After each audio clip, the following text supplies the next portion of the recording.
চলতি মাসে ধারাবাহিকভাবে ৬টি দেশে হামলা চালিয়েছে দখলদার ইসরায়েল, যার মধ্যে মধ্যপ্রাচ্যের দেশ কাতারেও হামলা চালায় গণহত্যাকারী দেশটি।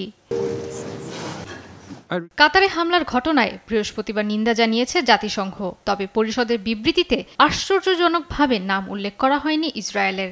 যদিও ইসরায়েলের ঘনিষ্ঠ মিত্র যুক্তরাষ্ট্রসহ মোট ১৫টি সদস্য রাষ্ট্র এই হামলার সমালোচনা করে।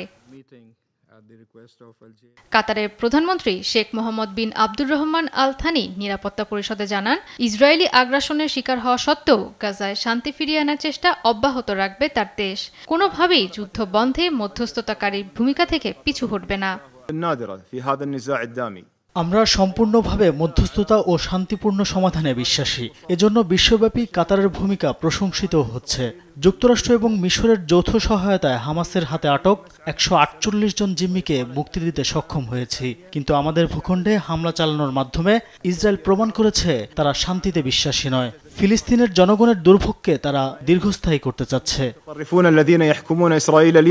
তবে বৈঠকে এ হামলা হামাসের সন্ত্রাসীদের বিরুদ্ধে দাবি করে ইসরায়েলের রাষ্ট্রদূত ড্যানি ড্যানন জানান, হামাসের বিরুদ্ধে অভিযান অব্যাহত থাকবে।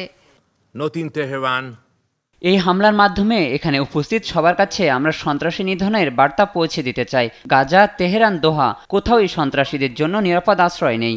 যেখানে তারা লুকিয়ে থাকুক না কেন, আমরা তাদের বিরুদ্ধে ব্যবস্থা নেবই। এদিকে কাতারের সঙ্গে সংহতি জানিয়েছে ব্রিটেন এবং ফ্রান্স। খসড়া বিবৃতিতে তারা সংঘাত কমিয়ে আনার পক্ষে জোর দেন। নিরাপত্তা পরিষদের বিবৃতি নিয়ে হতাশা ব্যক্ত করেছে আলজেরিয়া। অপরদিকে ইসরায়েলকে হামলা বন্ধ করে হামাসের কাছ থেকে বন্দীদের উদ্ধারে মনোযোগী হওয়ার আহ্বান জানিয়েছে পাকিস্তান। হামাসের রাজনৈতিক অফিস আছে অভিযোগ তুলে মঙ্গলবার কাতারে হামলা চালায় ইসরায়েল।